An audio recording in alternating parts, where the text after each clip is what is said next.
તમને ભાભી કહેતા પણ શરમ આવે છે. ઘણા મહેમાનો જઈ ચૂક્યા હતા, પણ હજુ પણ કેટલાક મહેમાનો ઘરમાં હતા. આ બધાની વચ્ચે દિયા જલ્દી પોતાનું બેગ પેક કરીને દીકરીને ખોળામાં લઈને મુખ્ય દરવાજા તરફ જવા લાગી. જતાં તેણે પોતાની નણંદ અનિતાને કહ્યું, દીદી, હું જાઉં છું. વહુની તબિયત સારી નથી. અરે, અત્યારે ક્યાં જાય છે? રાતના 10 વાગ્યા છે. મેં કહ્યું ને, સવારે ડૉક્ટરને બતાવી દઈશું. મહેમાનો ઘરમાં બેઠા છે, જરાક તો શરમ કર. દીદી, શરમ તો રહેવા દો. તે તમને મુબારક. આ સમયે હું માત્ર એક માં છું અને મારી દીકરી હાલત બહુ ખરાબ છે. હું જાઉં છું. જેને જે સમજવું હોય તે સમજે. એક હાથે પોતાના બેગ ઘસડતી અને બીજા હાથે પોતાની બેહોશ દીકરીને પકડીને તે જેમ તેમ સોસાયટીના મુખ્ય દરવાજા સુધી પહોંચી.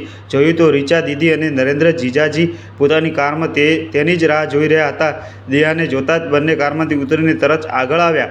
રીચા દીદીએ બાળકી અને દિયાને સંભળાવ્યા તો જીજાજીએ બેગ લઈને ડિક્કીમાં મૂક્યો અને સીધા પોતાની ક્લિનિક લઈ ગયા. ક્લિનિક પહોંચતા જ ફટાફટ બાળકીનો ઈલાજ શરૂ થયો.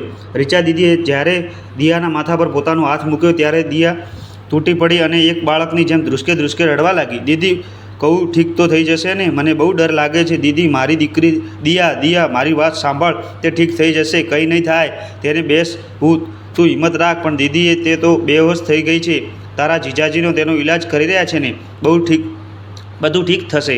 પણ તે મને પહેલાં ફોન કેમ ન કર્યો? મને અનિતા દીદી પાસેથી આ અપેક્ષા નહોતી. મને લાગ્યું કે તે મારી મદદ કરશે, પણ તે તો પોતાના પૈસા અને પૈસાદાર સંબંધીઓના વ્યસ્ત હતી. અરે, પોતાની ફૂલ જેવી ભત્રીજી માટે પણ તેમની પાસે સમય નહોતો. દિયા, શું તું નથી જાણતી કે તારી નણંદ કેવી છે? હંમેશા અમીરોની દેખાડો કરતી રહે છે. હું તેમને ક્યારેય માફ નહીં કરી શકું.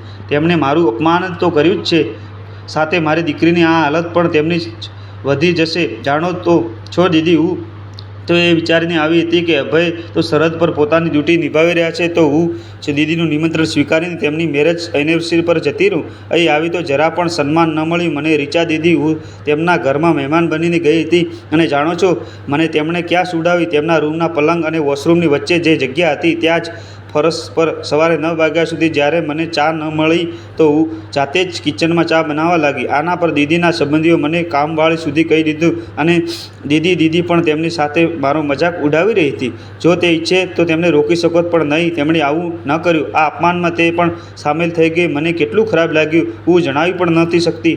પણ બીજાના ઘરમાં કોઈનું શું કહું, જ્યારે મારી પોતાની નણંદ જ મારો મજાક ઉડાવી રહી હતી. સાંજે દીદીનો એનિવર્સરી ફંક્શન હતો અને આજે સવારે મારી પાછા જવાની રિઝર્વેશન હતી, પણ વહુની તબિયત અચાનક ખરાબ થઈ ગઈ, જેના કારણે મારે રિઝર્વેશન કેન્સલ કરાવવું પડ્યું. જ્યારે મેં દીદીને કહ્યું કે વહુની તબિયત ઠીક નથી, તેને ડૉક્ટર પાસે લઈ જઈએ, તો દીદી કહેવા લાગી, આજે રવિવાર છે અને ઇમરજન્સી ડૉક્ટર વધારે ફી લેશે, એટલે રહેવા દો, કાલે બતાવી દેજો. ત્યારે મેં જીજાજીને ફોન કરીને તેમની પાસે દવાઓ પૂછી અને પોતે જ મેડિકલ સ્ટોર શોધીને દવા લઈને આવી અને વહુને આપી. જાણો છો દીદી, બપોરના 3 વાગી ગયા, પણ અનિતા દીદીએ મને ખાવા સુધીનું ન પૂછ્યું. હું જાતે જ જઈને ખાવાનું પીરસીને લઈ આવી. એટલામાં કહું જાગી ગઈ, પણ મારી નણંદે જ તો વહુને ખોળામાં લીધી અને ન તો ચૂપ કરાવી, જાણે તેમની ભત્રીજી નહીં પણ કોઈ પારકું બાળક હોય. અરે, બાળકો તો ભગવાનનું રૂપ હોય છે. કોઈ પારકું બાળક પણ રડે તો પણ ઓછામાં ઓછું તેને ચૂપ તો કરાવી દે છે, પણ આ તો તેમની સગી ભત્રીજી. સાચું કહ્યું તું દિયા, આજકાલ લોકોને ખબર નથી નહીં શું થઈ ગયું. બધા પૈસાના ગમણમાં બધા સગા સંબંધીઓ ભૂલી ગયા છે. કોણ પોતાનું અને કોણ પારકું તેનો નિર્ણય પણ પૈસાના ત્રાજવામાં થાય છે. પણ પાગલ છોકરી, તું મને તો ફોન કરી શકતી ને? હું તે જ સમયે તારી પાસે આવી જાત. દીદી, મને લાગ્યું કે સાંજ સુધીમાં વહુને ફાયદો થઈ જશે, પણ સાંજે તે તો તેની હાલત વધારે બગડવા લાગી. તેની ઉલટીઓ થવા લાગી. ત્યારે ફરી એકવાર મેં દીદીને વિનંતી કરી તો તે બોલી કે મારા બાળકોની દવાઓ પડી છે, તેમાંથી થોડી આપી દે. આજે રવિવાર છે, ડૉક્ટર ડબલ ફી લેશે. દીદી, મારી જીજાજી ડૉક્ટર છે, તમે ડ્રાઈવરને કહી મને તેમના ઘરે પહોંચાડી દો. દિયા, તું તો જોતી નથી, કાર ખાલી નથી, આટલા બધા મહેમાનો છે અને તેને તારી પડી છે, ડૉક્ટર પાસે જવું છે. એવું પણ શું થઈ ગયું છે તારી દીકરીને? વાહ દીદી, વાહ, મારી દીકરી શું તમારી કંઈ પણ નથી લાગતી? શરમ કરો દીદી, તે તમારી ભત્રીજી છે. કહ્યું તું મેં તેમને વહુની તબિયત ઠીક નથી, પણ તમે છો કે સમજતી જ નથી. તમારા માટે તમારા અમીર સંબંધીઓ વધારે જરૂર છે અને એક નાનકડી બાળકી પરેશાન થઈ રહી છે.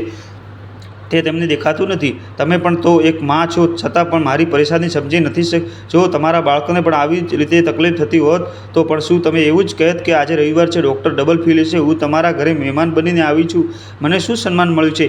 મને એ કહેતા પણ શરમ આવે છે કે તમે મારી નણંદ છો. હદ હોય છે દીદી, કોઈ પણ વસ્તુની તમે મારું અપમાન કર્યું, મેં કંઈ ન કહ્યું, પણ એ વાત હવે મારી દીકરી પર આવી ગઈ છે અને એક માં હોવાને નાતે હું ક્યારેય બરદાસ્ત નહીં કરી શકું. મારી દીકરીને આજ પણ આવે. ઠીક છે, જતી રહેજે ડૉક્ટર પાસે. બસ માફ કરજો દીદી, પણ હવે મારા પર અહેસાસ કરવાની તમને જરૂર નથી. મેં મારી વ્યવસ્થા કરી લીધી છે.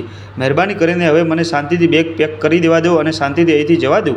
મારી વાત સાંભળીને દીદી ગુસ્સામાં બળબડતી ત્યાંથી ચાલી ગઈ. અનિતા દીદીના ગયા પછી મેં સૌથી પહેલાં તેમને ફોન કર્યો. મને ખબર હતી કે આવા સમયે તમે એક જ છો જે અજાણ્યા શહેરમાં મારી મદદ કરી શકો છો, અને થયું પણ એ જ. એક ફોન પર તમે મને લેવા દીદીના ઘરે આવી ગયા. જાણો છો દીદી, બેગ પેક કરતી વખતે હું બસ એ જ વિચારી રહી હતી કે શું અમીર લોકો પાસે દિલ નથી હોતું? આટલું મોટું ફંક્શન કર્યું દીદીએ એક નાનકડી જાન માટે. તેમની પૈસા નહોતા. અરે નહોતા તો શું થયું, ઓછામાં ઓછી મારી મદદ તો કરી દેતી. ડૉક્ટરની ફી, દવાઓ, બધાનો ખર્ચો હું પોતે જ કરતી. તેમને તો પણ ન કરવા દેતી. એક ફૌજીની પત્ની છું. મારી પતિ સરહદની સુરક્ષામાં છે અને અહીં તેમની પત્નીઓ અને બાળકો સાથે પોતાના સંબંધીઓ આ વ્યવહાર કરી રહ્યા છે. શું માત્ર પૈસા જ બધું છે? શું દીદી માટે માત્ર પોતાના અમીર સંબંધીઓ જ મહત્ત્વના રાખે છે? તો પૈસાના નશામાં એટલી અંધ થઈ ચૂકી છે કે તેમનું પોતાનું માયકું પણ નજર નથી આવતું. બસ કર દિયા, હવે શાંત થઈ જા. કેટલાક લોકો હોય છે જેવા છે, તેમના માટે માત્ર પૈસા જ મહત્ત્વ રાખે છે. તું આ બધું છોડ અને બાળકી પર ધ્યાન આપ. કંઈ નહીં થાય. આંખો બંધ કરીને મારા ખભા પર માથું મૂકી દે, તને સારું લાગશે. થોડા સમય પછી જીજાજીને આવીને જણાવ્યું કે બાળકી ખતરાથી બહાર છે. ખરેખર તેને ફૂડ પોઈઝનિંગ થઈ ગયું હતું, જેના કારણે તે સતત ઉલટી કરી રહી હતી અને વધારે ઉલટીના કારણે પાણીની કમી થઈ ગઈ હતી, પણ હવે પહેલાંથી ઘણી બહેતર છે. ચિંતાની કોઈ વાત નથી. તમે સમયસર મને ફોન કરી દીધો હતો અને વળી ફૌજીની દીકરી છે, આટલી જલ્દી હાર ન માની શકે. જીજાજીની મોટેથી આ સાંભળીને દિયા ખુશ થઈ ગઈ. ભીની આંખોથી હાથ જોડીને પોતાના જીજાજીનો આભાર માન્યો. આજે આપણા સમાજમાં માત્ર તેવા લોકોને સન્માન કેમ આપવામાં આવે છે જેમની પાસે પૈસા છે? આખરે કેમ? ધન્યવાદ દોસ્તો. જો વાર્તા સારી લાગી હોય તો પ્લીઝ લાઇક, શેર કરો. Thank you very nice. મિત્રો, જલ્દીથી વિડીયો લાઇક કરો, કોમેન્ટ કરો, શેર કરો. જલ્દીથી વિડીયોને ચેનલને સબસ્ક્રાઈબ કરી દો.